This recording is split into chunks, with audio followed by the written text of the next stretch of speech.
Su Biblia, por favor, en Primera de Timoteo, capítulo 4. Primera de Timoteo, capítulo 4.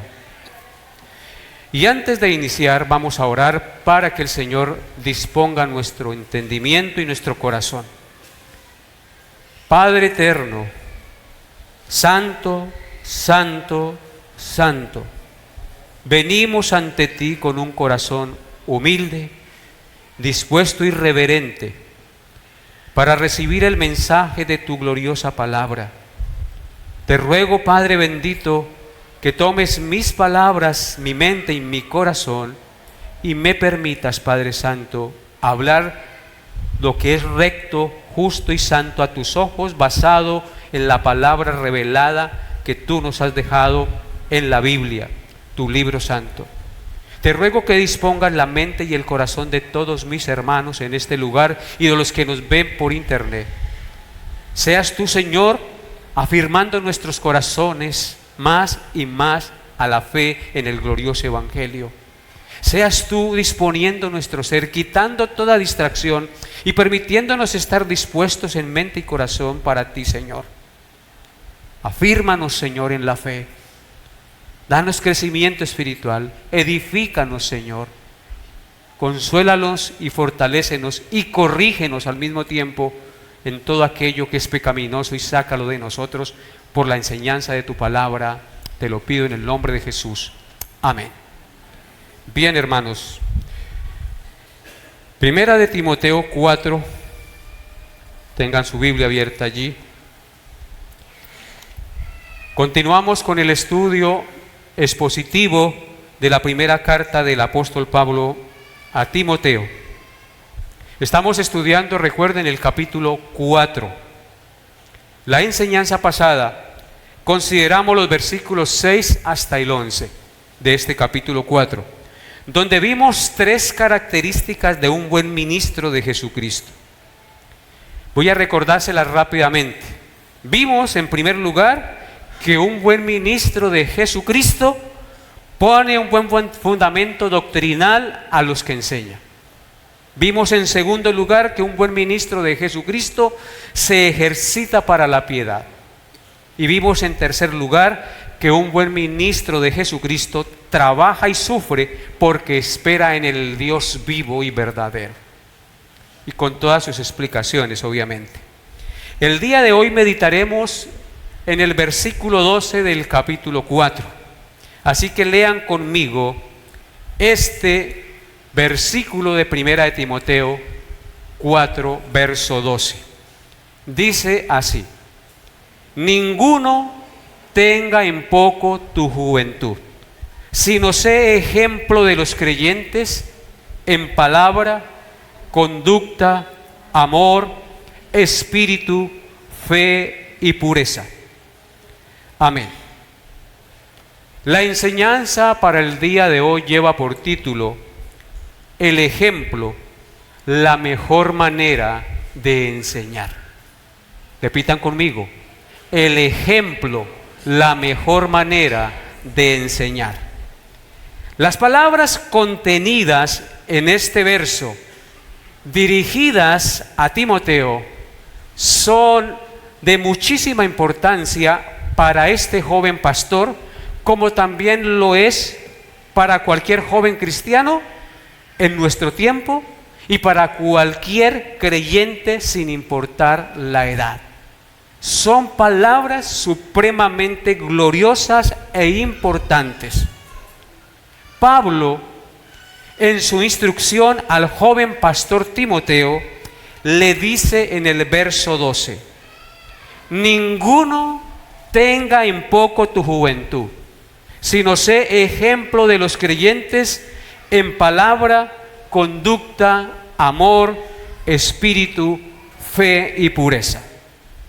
El pasaje el día de hoy nos muestra dos cosas que van a estar proyectadas allá en el videobin. Es el bosquejo, no los versículos.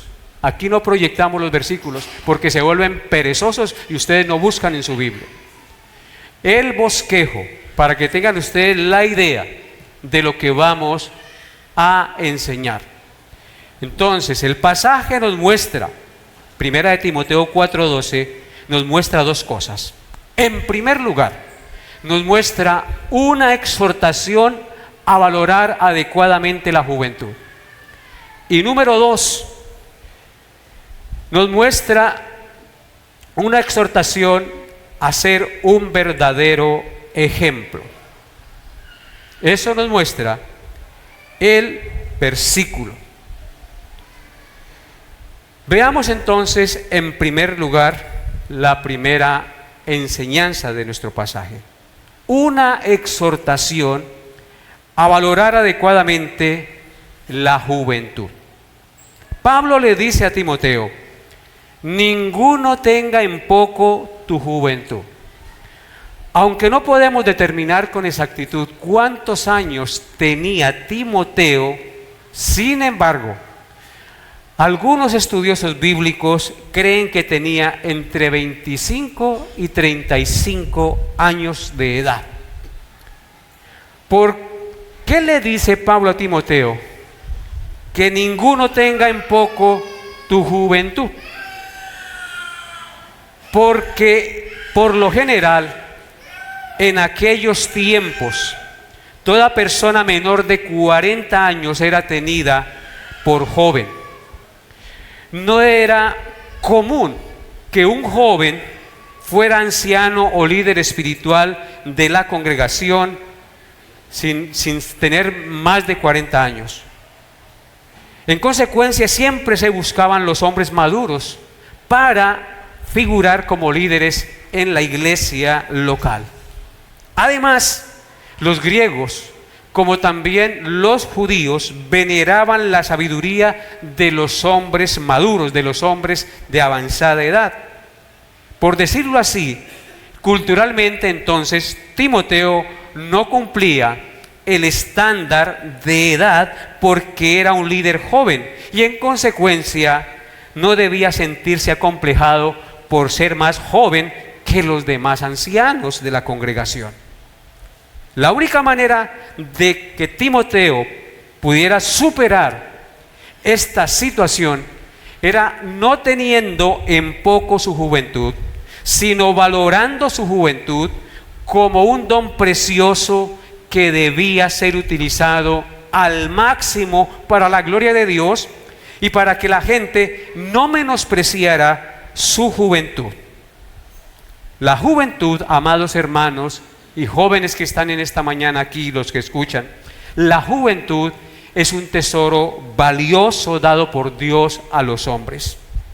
Pero lamentablemente muchos jóvenes, conociendo el Evangelio, no valoran ni cuidan su juventud, sino que por el contrario la desperdician en rebeldía, vicios y vanidades, cometiendo pecados de los cuales muchas veces tienen que lamentar sus consecuencias durante toda su existencia.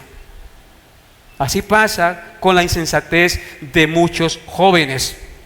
Querido joven, si el Evangelio no es la base de tu vida, algo pecaminoso lo será en tu vida. Y esto lo llevará a perder la comunión con Cristo y con la iglesia. Porque si el Evangelio no es lo que rige, no es lo que modela las intenciones de su corazón, lo es cualquier cosa pecaminosa. Y eso téngalo en cuenta, que lo llevará a perder la comunión con Cristo y con la iglesia. Y la comunión con Cristo y con la iglesia no es opcional. Es algo de vital importancia para el crecimiento y para la madurez espiritual. Cristo diseñó la iglesia para que creciéramos y tuviéramos una relación más profunda e integral con Él. En Eclesiastés, capítulo 11, versículos 9 y 10, escribió el rey Salomón lo siguiente. Eclesiastés 11, 9 al 10. Dice: alégrate, joven, en tu juventud, y tome placer tu corazón en los días de tu adolescencia, y anda en los caminos de tu corazón y en la vista de tus ojos. Pero sabe que sobre todas estas cosas te juzgará Dios. Quita pues de tu corazón el enojo y aparta de tu carne el mal, porque la adolescencia y la juventud son ¿qué? Vanidad. Aquí tenemos una clara exhortación a la juventud. Observen lo que dice: alégrate, joven, en tu juventud. Los jóvenes por lo general son muy alegres, les gusta mucho la recochita, se gozan en cualquier cosa. Y dice la Escritura: y tome placer tu corazón en los días de tu adolescencia. Dios no prohíbe que usted tome placer en los días de su adolescencia, y que ande en los caminos de tu corazón y a la vista de tus ojos. Dios le da libertad, que usted haga lo que quiera con sus ojos y que tome placer en muchas cosas, pero advierte algo el Señor: pero sabe que sobre todas estas cosas te juzgará Dios. En consecuencia, lo que Dios le está diciendo: no haga locuras. Hay un patrón de conducta que debe regir todas nuestras cosas, nuestras acciones, nuestras palabras, lo que vemos y lo que oímos. Aunque tenemos libertad para hacer lo que nos dé la gana, sepamos que si violamos los estándares del Señor, si pasamos los límites de Dios, el Señor nos juzgará por eso y traerá consecuencias graves a nuestra propia vida y a los que nos rodean. El verso 10 dice el rey Salomón: quita pues de tu corazón el enojo. Los jóvenes son muy dados a airarse fácilmente con sus padres, a ponerse chichos, como dicen por allí, a no escuchar a sus padres. Son irascibles cuando se les corrige y se les dice que no es correcto lo que están haciendo. Se ponen bravísimos, se enojan. ¿Y qué dice Dios aquí? Quita pues de tu corazón, ¿qué cosa? El enojo, el enojo. Y aparta de tu carne el mal. Nacemos contaminados con el pecado, pero si hemos creído en Cristo por el poder del Espíritu Santo, podemos apartar de nuestra carne el mal y regirnos por la luz de la verdad y caminar en santidad.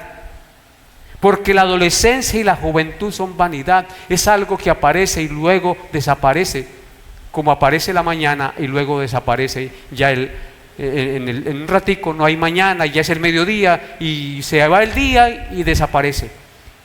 Como la neblina que sale en la mañana, que cuando sale el sol se desvanece.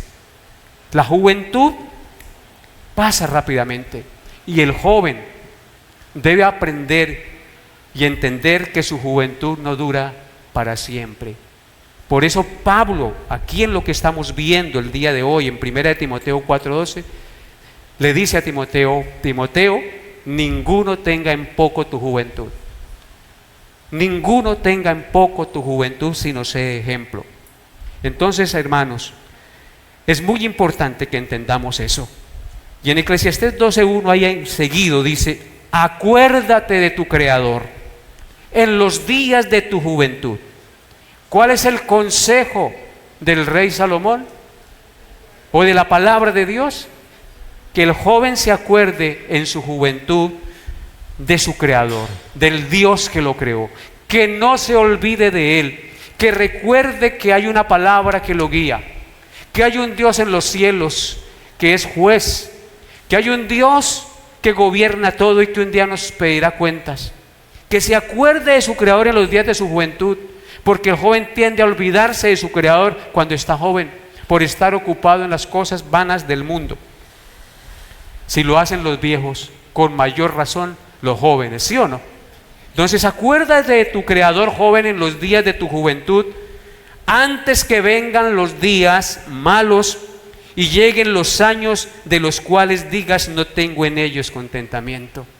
Eso hace referencia a la vejez o a las consecuencias que tendrá que cosechar cuando esté viejo por no haber llevado una vida ordenada y conforme a la palabra de Dios.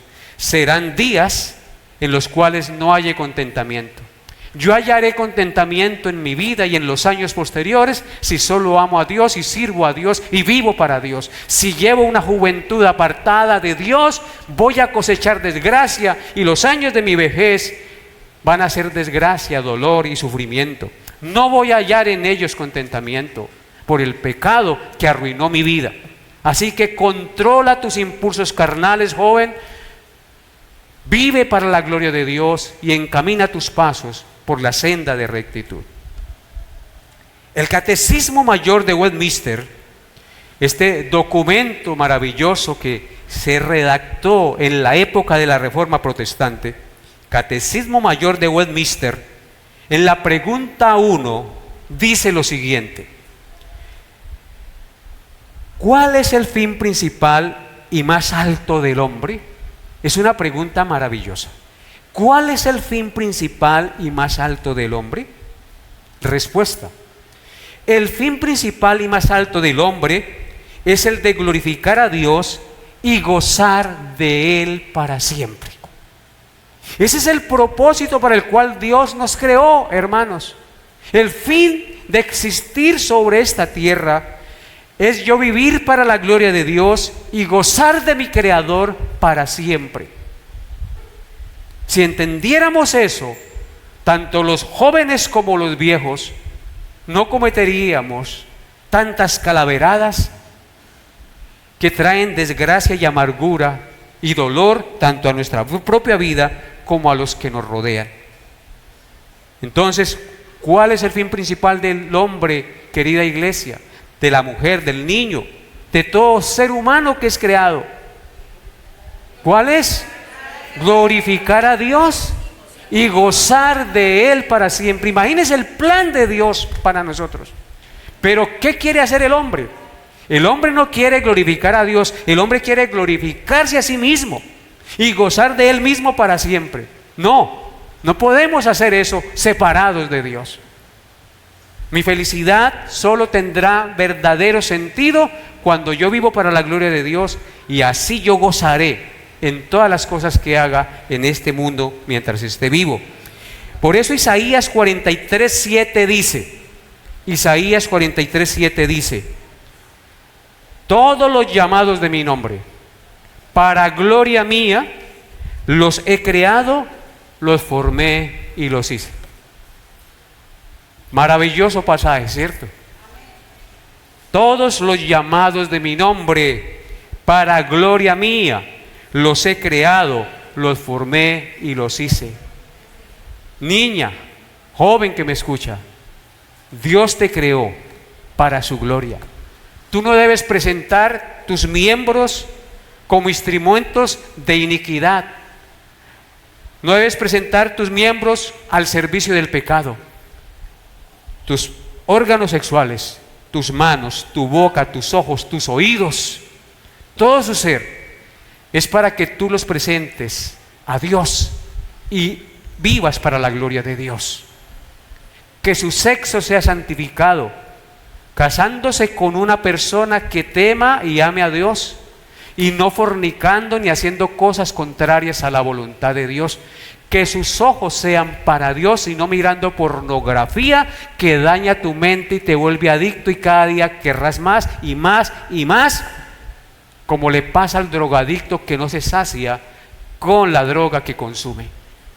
Tus ojos fueron creados para ver lo recto. Tus ojos fueron creados por Dios para leer la palabra que Él nos dio, para admirar la creación, para darle gracias a Dios por sus bondades al ver su generosidad y su providencia todos los días sobre la tierra. Tus oídos fueron creados por Dios para escuchar lo que es recto y justo y desechar aquello que quiere dañar tu integridad y tu mente. Tu lengua fue creada para decir palabras de verdad y de ánimo, palabras que edifican y consuelan. Para eso Dios nos creó. A todos los llamados de mi nombre, para gloria mía, dice el Señor, amada iglesia, los he creado, los formé y los hice. Ese es el propósito de Dios. ¿Puede haber algo más sublime y glorioso? Dios no nos creó para la borrachera, Dios no nos creó para la fornicación, Dios no nos creó para decir mentiras. Dios no nos creó para andar en malos pasos. Dios nos creó para seguirlo a Él, amarlo a Él y servirle a Él, iglesia. Amén. Esto nos lleva a nuestro segundo encabezado. Una exhortación a ser un verdadero ejemplo. Joven que me escucha, usted se podrá decir: es que la juventud es muy difícil, las hormonas están a flor de piel, hay muchas tentaciones, y eso es verdad. Pero la Biblia me muestra jóvenes valiosísimos que rechazaron las cosas del mundo por amar a Dios y servir a Dios. Mira al joven José, que rechazó acostarse con la mujer de Potifar porque temió a Dios y no quería ofender tampoco a su amo que le había tendido la mano. Porque ¿cómo haría él este gran mal? Pecaría contra Dios y pecaría contra su amo. José entendió que no había sido creado para pecar. Él había sido creado para glorificar a Dios. Y si usted va más adelante, mire a Moisés. Rehusó llamarse hijo de la hija de Faraón y escoger el desierto y sufrir allí, porque tenía la mirada en las cosas que no perecen. Estuvo dispuesto a pasar 80 años en el desierto que disfrutar de los deleites y de los privilegios que tenía en el palacio de Faraón. Mire a Josué, que estuvo al lado de Moisés aprendiendo humildemente, ayudando, sirviendo allí humildemente, y fue el sucesor de Moisés para entrar al pueblo de Dios a la tierra prometida. Mire a Daniel, que fue llevado cautivo a Babilonia y no cambió su manera de pensar respecto a Dios, porque estaba allí en la corte del rey. Decidió no contaminarse con la comida del rey y estuvo firme en sus principios, aunque lo echaran al foso de los leones. Un joven que amaba, que temía y que servía a Dios, queridos hermanos. Así que, joven, no es imposible presentar su vida para Dios, vivir para la gloria de Dios. No es imposible. La Biblia nos da ejemplo. Jovencito que me escucha, disponga su corazón desde ya para el Señor. Ame a Dios, sirva a Dios, rechace todo pecado. Enfóquese en Dios, lea la palabra de Dios, ore. Pídale al Señor que lo llene de su Santo Espíritu y que le dé la fortaleza para no caer en tentación. Y su vida será de gran impacto a la sociedad para la gloria de Dios. Ame a Cristo y sirva a Cristo. Una exhortación a ser un verdadero ejemplo, lo que haría que el joven Timoteo, este joven pastor, no fuera tenido en poco, sería su buen ejemplo. Pablo exhorta a Timoteo a ser un verdadero ejemplo. Le dice: Timoteo, ninguno tenga en poco tu juventud. ¿Cómo vas a hacer para que ninguno tenga en poco tu juventud? Sé ejemplo de los creyentes en palabra, conducta, amor, espíritu, fe y pureza. Esa es la exhortación de un buen amigo, de un buen hermano, de un buen pastor, de un buen tío, de un buen padre, de una buena madre a sus hijos jóvenes. El mejor modo de ser aceptados entre la comunidad de creyentes de Éfeso como un pastor, joven Timoteo, no era imponiéndose con actitudes de sobradez y arrogancia, dándose que las sabe todas, sino con el ejemplo. Porque hay jóvenes que toman la actitud porque como se les quedan las cosas y tienen su mente fresca, entonces conocen teología y creen que se la saben todas. No, uno no se impone ante los demás con eso. Uno se impone ¿con qué? Con el ejemplo. No es con actitudes de sobradez y arrogancia, es con el ejemplo. Recién yo inicié mi ministerio pastoral, leí esta frase de Albert Einstein y me caló mucho en mi mente y en mi corazón. Albert Einstein dijo algo muy cierto. Él dijo: el ejemplo no es la mejor manera de enseñar, es lo único. Y tiene razón. El ejemplo no es la mejor manera de enseñar, es lo único que realmente impacta, lo único que realmente enseña. Lo que más influencia para bien o para mal a las personas que nos rodean y con las cuales nos relacionamos es nuestro ejemplo.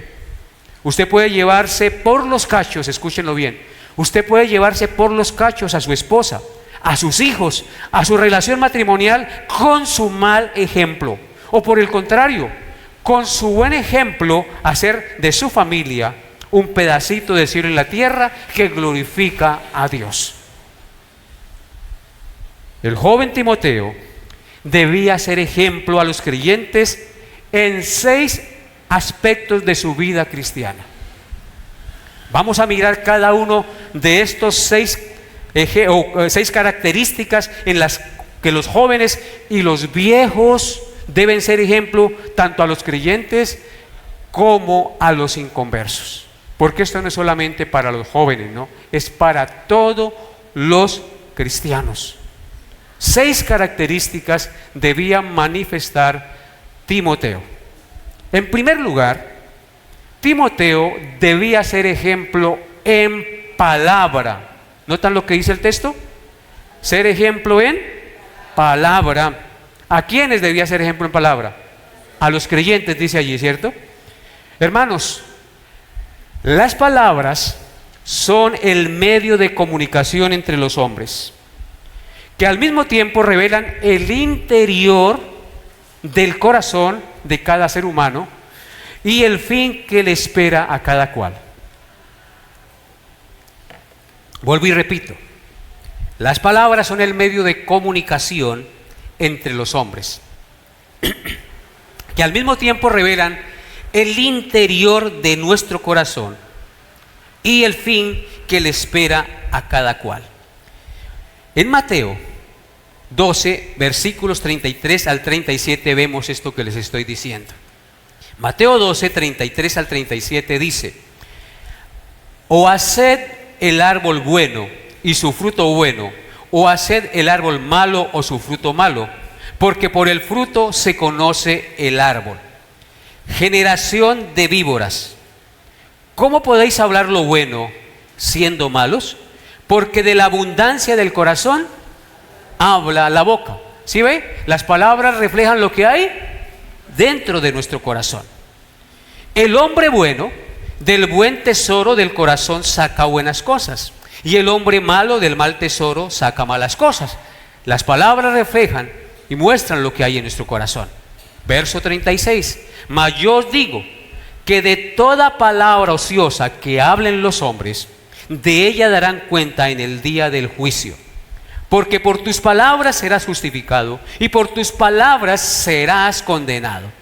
Así que las palabras reflejan lo que hay en nuestro corazón y muestran el fin que le espera a cada ser humano en el día del juicio. Porque por tus palabras serás ¿qué? Justificado o rechazado delante de Dios.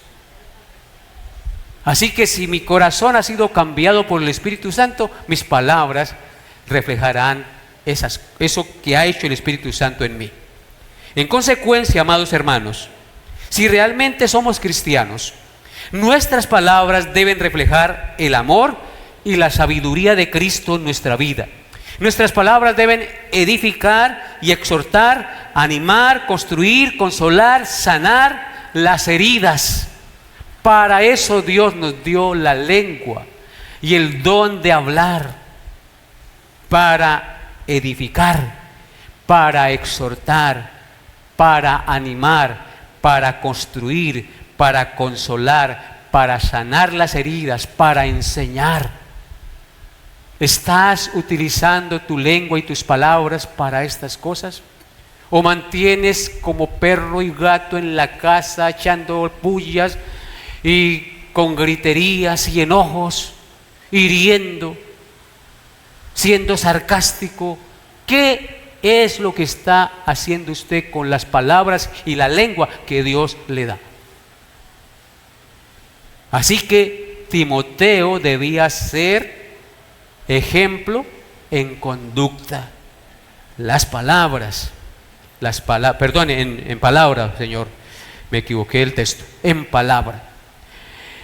En Proverbios capítulo 12, verso 18, en Proverbios 12, 18 dice: hay hombres cuyas palabras son como golpes de espada, mas la lengua de los sabios es medicina.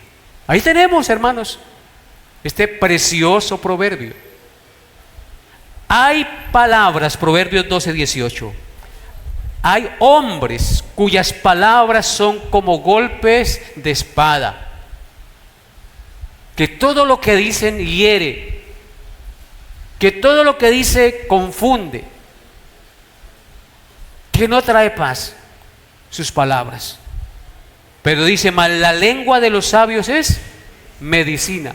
Yo debo hablar para curar, para sanar, para traer paz. Ese es el propósito de ser ejemplo en palabra.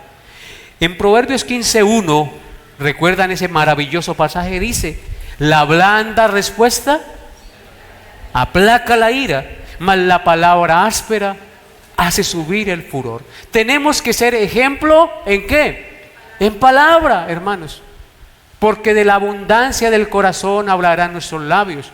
Las palabras reflejan la vida que hay dentro de nosotros, y me refiero a la vida espiritual.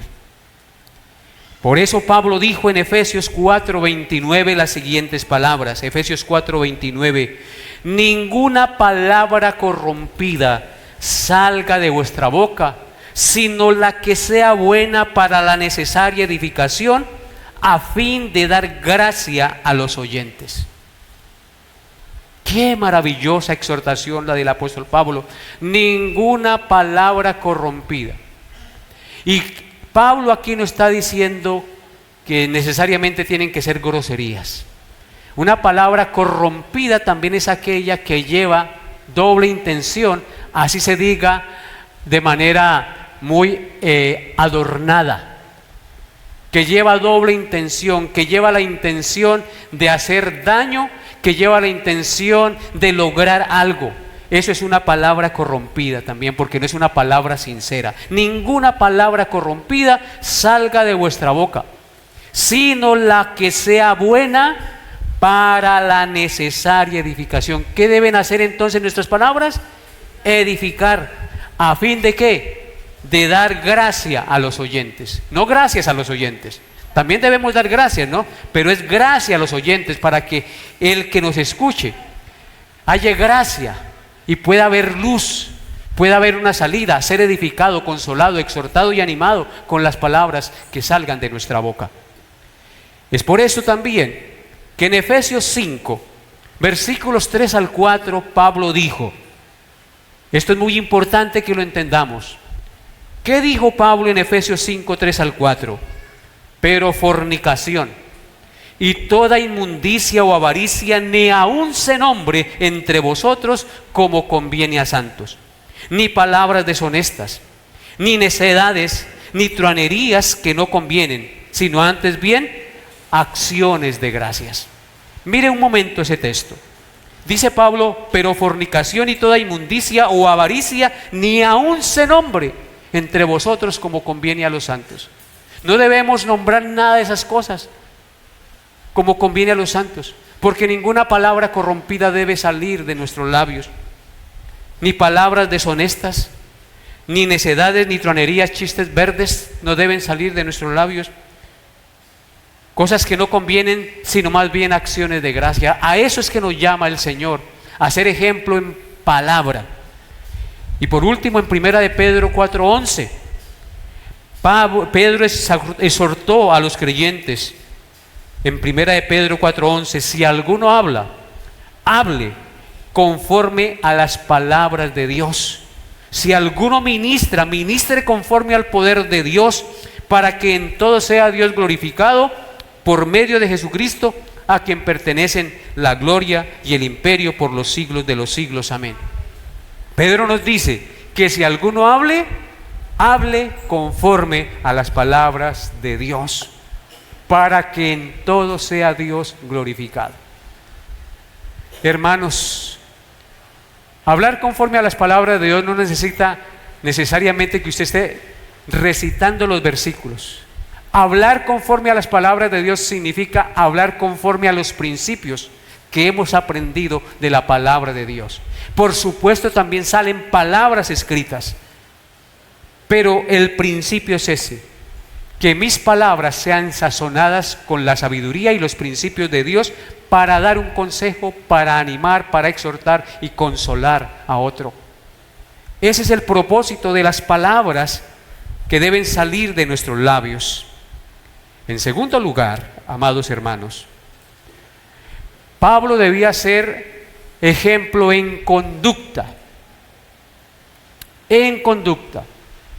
Hay una estrecha relación entre las palabras y la conducta, porque si nuestras palabras que predicamos no las vivimos, es decir, si nuestros hechos no respaldan lo que nosotros decimos con nuestros labios, entonces la gente no nos va a creer. Estamos siendo hipócritas y mentirosos. ¿Seremos solamente metal que suena o platillo que retumba, como dice la Escritura? Solo ruido, solo palabras, palabras, palabras, como dice la canción de Silvano Di Lorenzo. ¿Sí la han escuchado? Palabras, palabras, palabras. Solamente seremos palabras, palabras, palabras, si nuestras palabras no son respaldadas con los hechos de nuestra vida.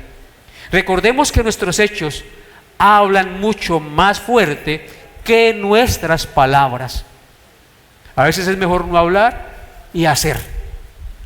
Por más bonito que hablemos, por más elocuentes que seamos, si nuestra conducta no respalda nuestras palabras, de nada valdrán nuestras palabras.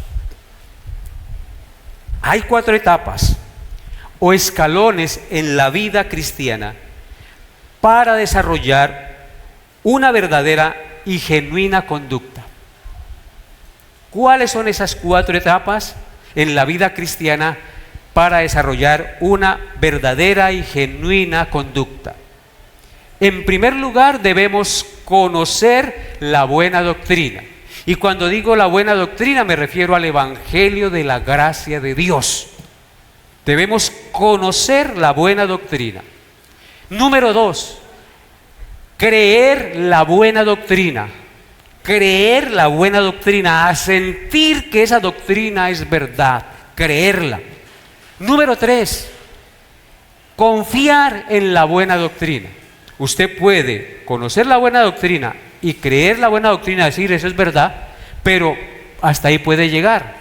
Necesitamos confiar en la buena doctrina, descansar en la buena doctrina, sentarnos confiadamente como usted está sentado en esa silla, confiado que lo sostiene y no se le va a partir un pie y se va a caer. Usted está confiado, en paz, en esa verdad del Evangelio, de la buena doctrina que aprendió, creyó y en la cual ahora usted confía. Y número 4, si usted conoce la buena doctrina, cree la buena doctrina y confía en la buena doctrina, esto dará como resultado una conducta ejemplar, que no le quepa la menor duda. Eso dará como resultado, en cuarto lugar, una conducta ejemplar. La conducta tiene que ver con hábitos, costumbres, palabras y modo de tratar a las personas, tanto en público como en privado. De eso se trata la conducta, y eso solamente lo puede moldear y cambiar el conocimiento y la creencia verdadera del Evangelio de la gracia de Dios en nuestra mente y en nuestro corazón. Proverbios 20:11 dice, Proverbios 20:11 dice: aún el muchacho es conocido por sus hechos, y si su conducta fuere limpia y recta. Repito el proverbio, Proverbios 20:11. Aún el muchacho, el joven, es conocido por sus hechos, si su conducta fuere limpia y recta. ¿Cómo quiere Dios que los jóvenes se conduzcan? Limpia y rectamente. Pero eso no solamente para el joven, sino para cualquier tipo de persona. En Santiago, capítulo 3, verso 13 dice, Santiago 3:13, ¿quién es sabio y entendido entre vosotros? Muestre por su buena conducta sus obras en sabia mansedumbre. ¿Quién es el sabio entonces en medio de la gente? El que muestra por su buena conducta sus obras en sabia mansedumbre, no ufanándose, no creyéndose el chacho, no creyéndose mayor que los demás.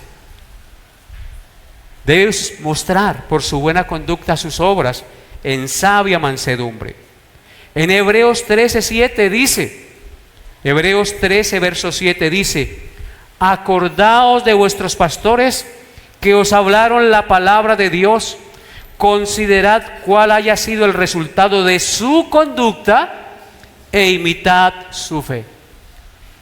Los pastores debemos modelar a Cristo. Debemos tener una buena conducta. Tenemos una altísima responsabilidad. Si notan lo que dice el texto de Hebreos 13:7, dice: acordaos de vuestros pastores que os hablaron la palabra de Dios. ¿Qué debe hacer un creyente? Acordarse del pastor que le habló la palabra de Dios, que lo instruyó. Que no se olvide de ese pastor que le instruyó y le mostró el camino.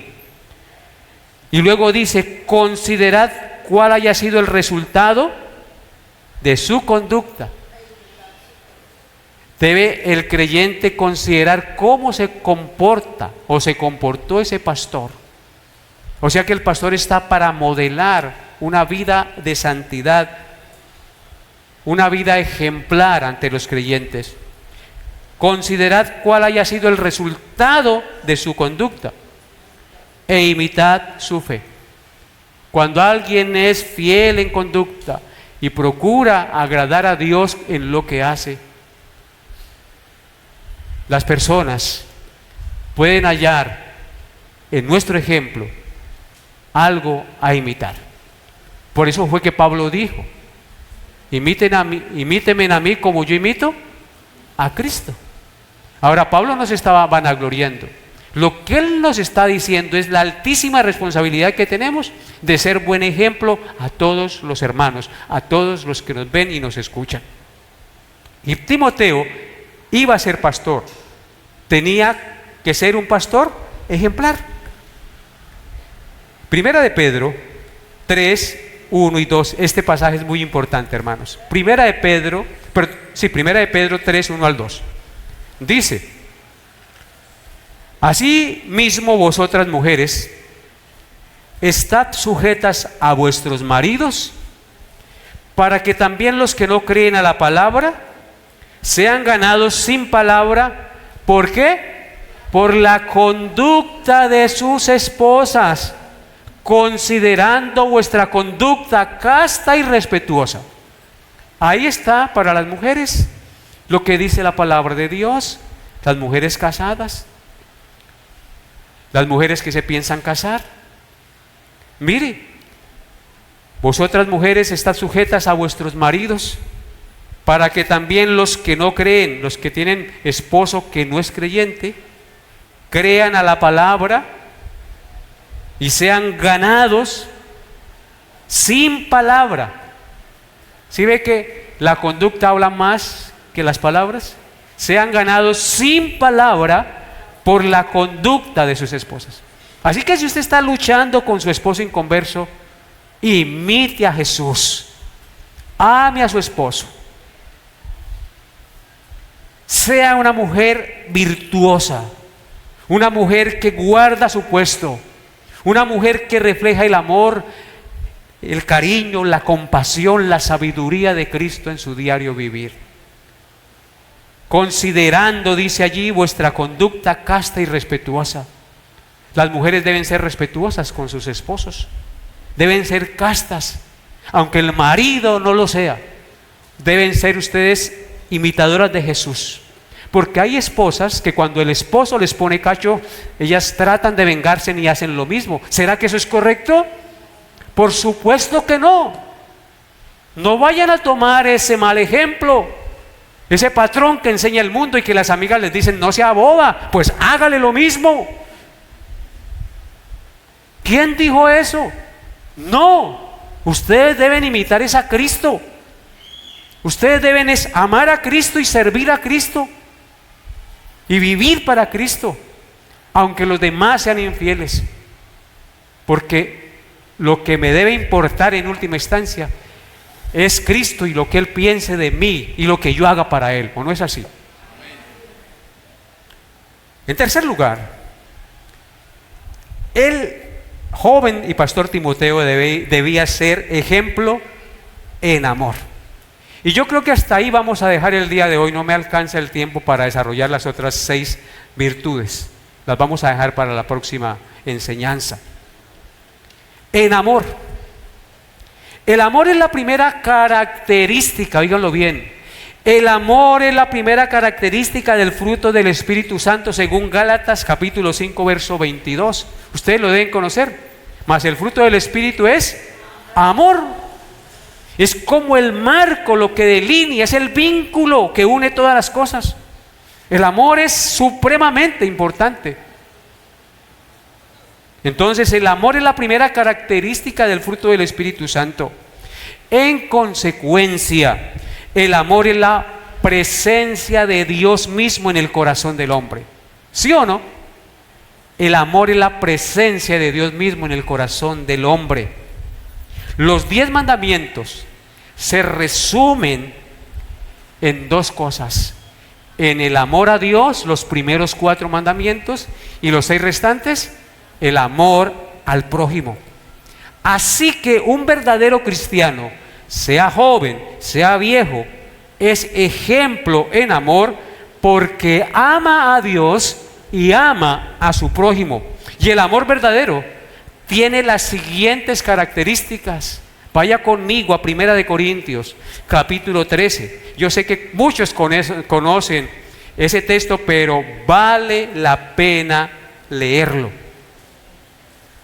1 Corintios 13 del 1 al 8. Mire lo fundamental, lo primordial del amor. Debemos ser ejemplo en amor, como Pablo le exhorta a Timoteo. Dice 1 Corintios 13, 1: si yo hablase lenguas humanas y angélicas y no tengo amor, vengo a ser como metal que resuena o címbalo o platillo que retiñe. Y si tuviese profecía y entendiese los misterios y toda ciencia, y si tuviese toda la fe de tal manera que trasladase los montes, y no tengo amor, nada soy. Y si repartiese todos mis bienes para dar de comer a los pobres, y si entregase mi cuerpo para ser quemado, y no tengo amor, de nada me sirve. Ya ahorita explicamos un poquito eso. Verso 4: el amor es sufrido, es benigno. El amor no tiene envidia. El amor no es jactancioso, no se envanece, no hace nada indebido, no busca lo suyo, no se irrita, no guarda rencor, no se goza de la injusticia, mas se goza de la verdad. Todo lo sufre, todo lo cree, todo lo espera, todo lo soporta. Verso 8, el amor nunca deja de ser, pero las profecías se acabarán y cesarán las lenguas y la ciencia acabará, pero el amor nunca deja de ser. ¿Ven ustedes en esta lectura lo vital, lo primordial, lo fundamental del amor? El amor es todo. Mire el versículo 1. Quiero que meditemos en los primeros 3 versículos un momento. Si yo hablase lenguas humanas y angélicas, si conociese, es decir, muchos idiomas, inglés, alemán, mandarín, japonés, francés, italiano, portugués, español, etc. Si hablase lenguas humanas y angélicas, el lenguaje de los ángeles, que no sabemos cómo será. Es aquí una exageración. Y no tengo amor,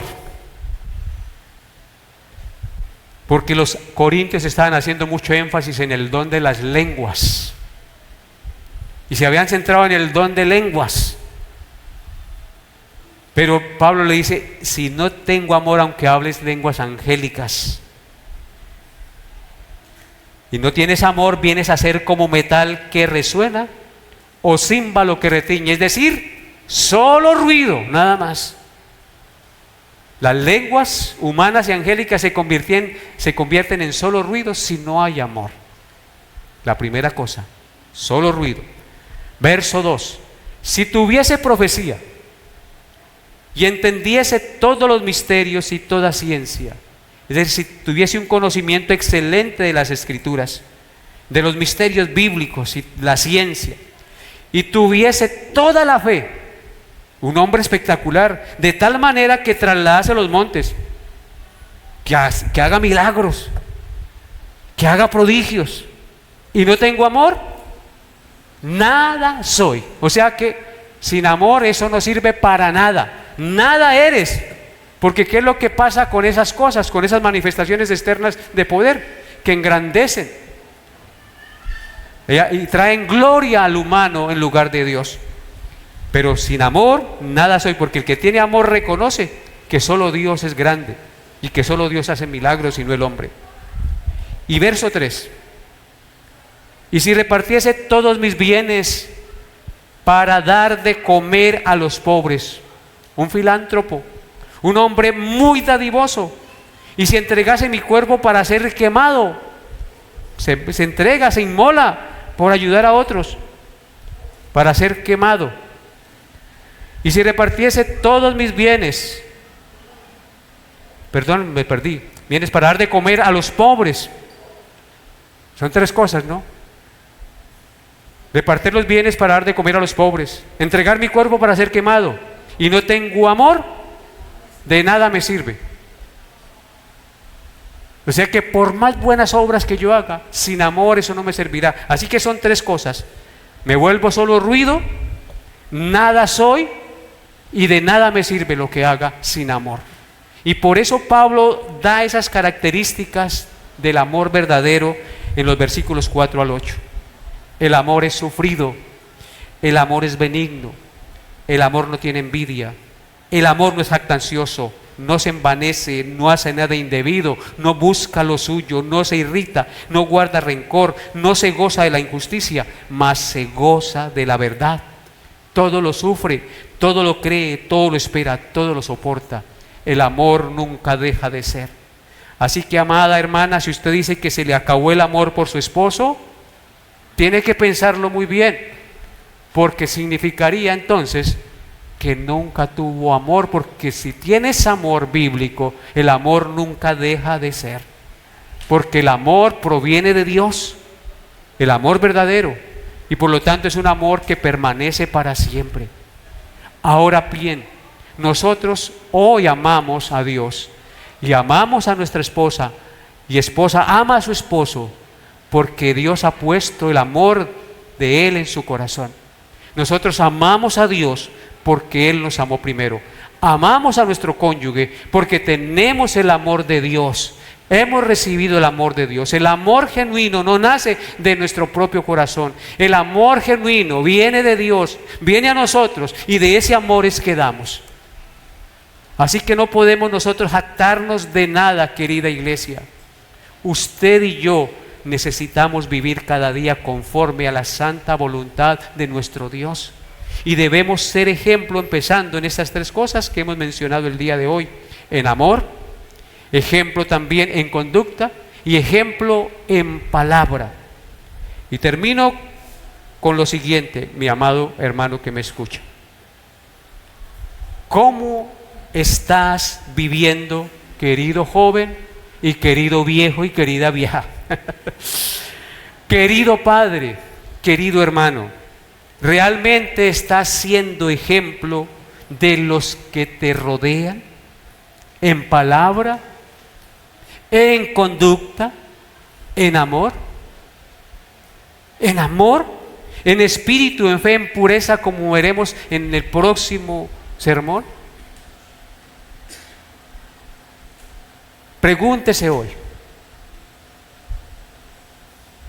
¿cómo estoy actuando? Yo sé que si tienes el Espíritu Santo, encontrarás en su vida un poconón de defectos. ¿Y cuál es el propósito de encontrar en mi vida un poconón de defectos en conducta, en palabra y en amor? Pues que corrija, que saque aquello que impide que yo refleje el amor de Cristo, la conducta de Cristo y las palabras de Cristo en mi relación matrimonial, en mi relación personal con mis hermanos. Estamos llamados a imitar al Señor Jesucristo, hermanos, en palabra, en conducta y en amor. ¿Recuerdan cuál es el amor de Cristo? Estuvo dispuesto a hacerse como uno de nosotros y entregar su vida en sacrificio para salvarnos y darnos vida y vida en abundancia. Eso es amor. Hay que entregarnos, y si hay que ayudar al que está caído, pues le tendemos la mano, y en lugar de condenarlo tratamos de exhortarlo y animarlo para que salga de ese hoyo en el que está hundido por su pecado. ¿O no es así? Y eso es amor. La solución no es la venganza. La solución es el perdón y la misericordia, porque de la manera que Cristo nos amó y nos perdonó, así también debemos nosotros amar y perdonar al que nos ofende. Amén. Colóquese de pie, por favor. Padre santo y bueno, te doy gracias por mis hermanos y coloco delante de ti esta congregación, esta enseñanza, Padre, que redarguye nuestra conciencia y que hoy nos exhorta a ser ejemplo en palabra, en conducta y en amor. Dios, ayúdanos, te lo suplico.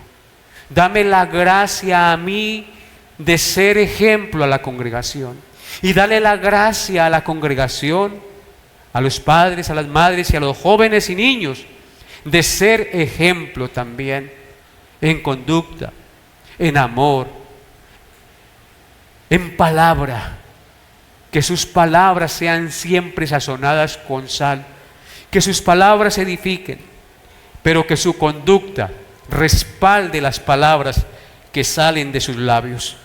Te pido esto, Padre Santo, porque solo tú puedes hacer eso en nosotros. Confiamos en ti. Tú fuiste el que empezaste en nosotros la buena obra y tú la perfeccionarás hasta el día de Jesucristo. Nadie nos arrebatará de su mano. Y aunque pasemos por valle de sombra de muerte, estaremos seguros. Tu vara y tu cayado nos infundirán aliento y aderezas mesa delante de nuestros angustiadores. Unge nuestra cabeza con aceite y nuestra copa estará rebosando. Ciertamente el bien y la misericordia nos seguirán todos los días de nuestra vida, y en la casa de Jehová moraremos por largos días, es decir, por la eternidad, mi Señor. Gracias, Padre. Bendice a mis hermanos, bendíceles, Padre Santo, y transforma su mente, renueva su entendimiento para gloria y honra de tu santo nombre. En el nombre de Jesús te lo pido, con acción de gracias. Amén y amén.